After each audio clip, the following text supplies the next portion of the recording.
حضرت امام حسین رضی اللہ تعالیٰ عنہ کو کربلا کے میدان میں شہید کر دیا گیا، ان کا سر قلم کر دیا گیا اور حضرت امام حسین رضی اللہ تعالیٰ عنہ کی لاش بے گور و کفن پڑی رہی۔ اور ادھر ابن سعد نے آپ رضی اللہ تعالیٰ عنہ کے اہل و عیال کو ابن زیاد تک پہنچا دیا۔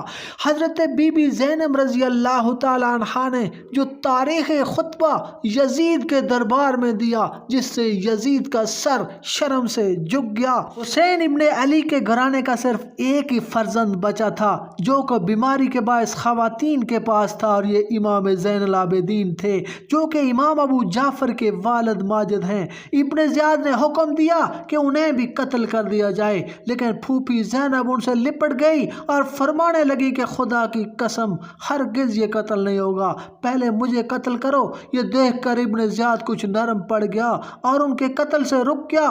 پھر ابن زیاد نے ان عورتوں اور بچوں کو یزید کے پاس بھیج دیا۔ یزید نے دربار عام کیا اور ان خواتین اور بچوں کو لایا گیا۔ لوگوں نے یزید کو فتح کی مبارکباد دی، اور ایک درباری جس کی آنکھیں نیلی تھیں اور چہرہ سرخ تھا، ان میں سے ایک نوعمر لڑکی پر نگاہیں جما دی اور کہنے لگا، اے امیر المؤمنین، یہ لڑکی مجھے بخش دیجئے۔ زینب رضی اللہ تعالیٰ عنہ نے فرمایا، نہیں واللہ تجھے اس کا حق ہے، نہ اسے مگر یہ کہ وہ اللہ کے دین سے نکل جائے۔ اس نیلی آنکھوں والے نے اپنی بات دہرائی تو یزید نے کہا، خاموش رہو۔ پھر اس قافلے کو اپنے گھر بھیج دیا۔ انہوں نے سفر کی تیاری میں ان کی مدد کی اور انہیں مدینہ روانہ کر دیا۔ فاطمہ بنت علی رضی اللہ تعالیٰ عنہا سے مروی ہے کہ جب ہم یزید کے سامنے بٹھائے گئے تو اس نے ہم پر ترس کھایا، ہمیں کچھ دینے کا حکم دیا، بڑی مہربانی سے پیش آیا۔ جب حضرت امام حسین رضی اللہ تعالیٰ عنہ کے اہل و عیال کو یزید کے دربار میں لایا گیا تو اس وقت یزید اپنے دربار کی تیاریوں میں مصروف تھا۔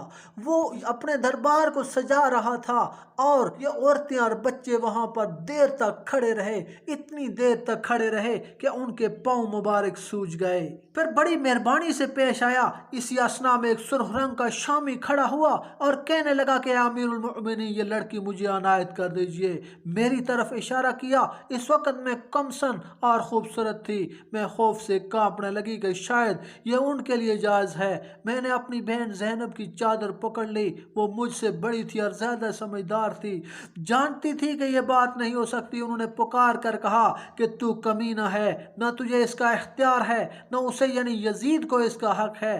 اس جرت پر یزید کو غصہ آ گیا۔ وہ کہنے لگا، تو جھوٹ بکتی ہے، واللہ مجھے یہ حق حاصل ہے، اگر چاہوں تو ابھی کر سکتا ہوں۔ حضرت زینب رضی اللہ تعالیٰ عنہ نے اپنا خطاب جاری رکھا۔ حضرت زینب رضی اللہ تعالیٰ عنہ نے کہا، واللہ ہرگز نہیں، خدا نے تمہیں ہرگز یہ حق نہیں دیا۔ یہ دوسری بات ہے کہ تم ہماری ملت سے نکل جاؤ، ہمارا دین چھوڑ کر تم نے دوسرا دین اختیار کر لیا۔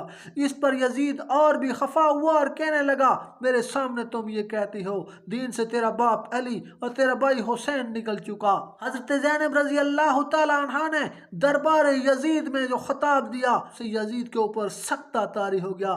زینب رضی اللہ تعالیٰ عنہ نے بلا تامل جواب دیا، اللہ کے دین سے، میرے نانا کے دین سے اور میرے باپ کے دین سے، میرے بھائی کے دین سے تو نے، تیرے باپ نے، تیرے دادا نے ہدایت پائی ہے۔ یزید چلایا کہ اے دشمن خدا، تو جھوٹی ہے۔ زینب بولی، تو زبردستی کا حاکم بن بیٹھا ہے، ظالم ہے، گالیاں دیتا ہے، اپنی قوت سے مخلوق کو دباتا ہے۔ فاطمہ بنت علی کہتی ہیں کہ یہ گفتگو سن کر یزید شرمندہ ہو گیا، کیونکہ پھر کچھ نہ بولا، مگر وہ شامی پھر کھڑا ہوا اور وہی بات کہی۔ اس پر یزید نے غضبناک آواز میں اسے ڈانٹ پلائی، دور ہو جا کمبخت، خدا تجھے موت کا تحفہ بخشے۔ اس واقعے سے جہاں خانوادہ نبوت کی جرت و شجاعت ظاہر ہوتی ہے، وہاں یہ بھی اندازہ ہوتا ہے کہ یزید اقتدار و قوت کے نشے میں کتنا بدمست تھا۔ اس نے اپنے ارد گرد کیسے کیسے بے حیا اور بد کردار لوگ اکٹھے کیے ہوئے تھے۔